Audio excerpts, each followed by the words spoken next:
Paul, do you think the markets were reacting to the most today? Good afternoon. It's good to be with you again. Look, I think today was more of a sigh of relief more than anything else.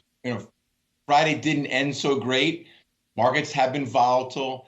The negativity looks like and feels like and acts like you've been through a 30% decline with a moderate recession. So I think each and every day the markets are trying to wring out the volatility, calm things down. And frankly, that's the only way you repair from a 20% decline in the S&P and a 30% decline in the NASDAQ. You slowly but surely, volatility goes from the alligator's mouth being wide open and slowly it closes and you get back to some kind of normal trading patterns. And that's what we're seeing right now.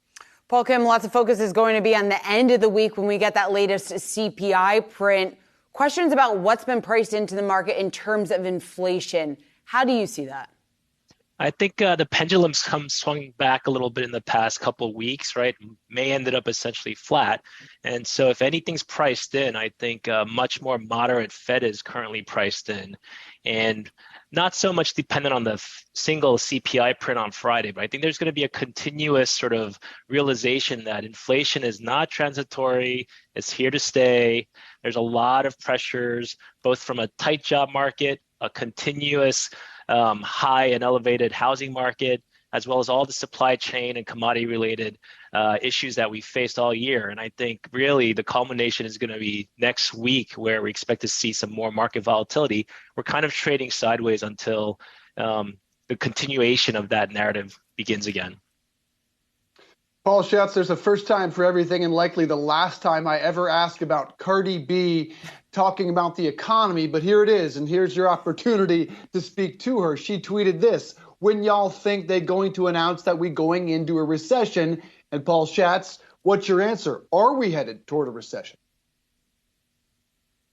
My kids would love this because they would bet I wouldn't even know who Cardi B was.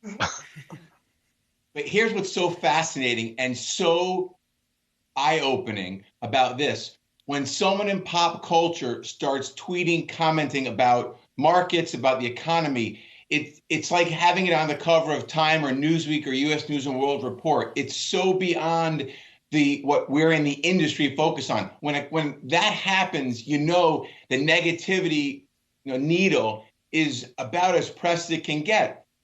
I would never expect Cardi B or anybody else like that to focus on the economy. I think recession fears are way overblown. I said this coming in with you guys January 1. No recession in 2022. It's not going to happen. Could we have one in 2023 if the Fed makes policy mistakes? Yes. However, with all the data that's available and looking forward, I'm still going to be in the camp that if it comes in 2023, it's mild, and the stock market has largely discounted a mild recession going down 20%. Mild recession, stocks go down 20 to 25. Unless you get a moderate recession, not mild, moderate, and oil goes to 175 or 200, we've largely survived what could be coming next year, but I don't think recession's coming this year. Nope.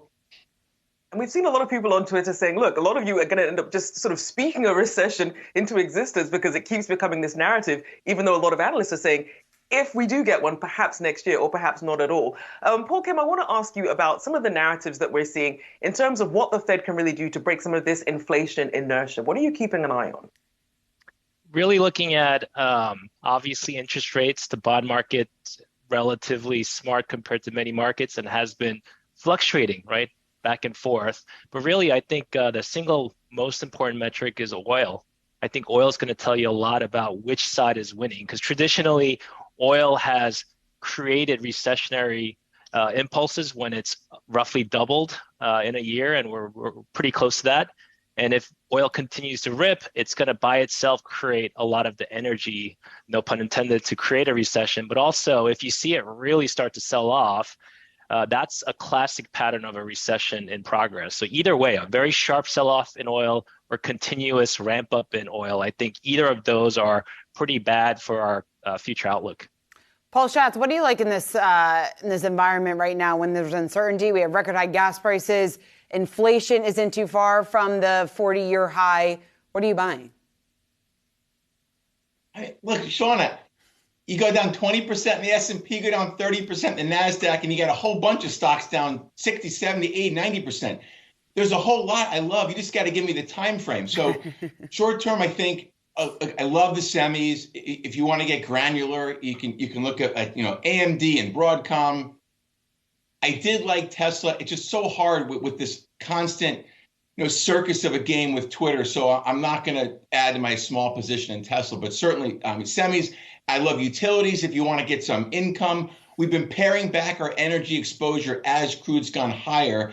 I don't think that right now, I don't think that trend is sustainable. Even if I'm wrong and crude does spiral to 175, there should be a pullback first. If you want to add, you can. But up here, it's too difficult, at least for me, to buy crude. And listen, if you're aggressive, so many of these stay-at-home stocks or new age tech stocks or ARC stocks have been so hit over the head.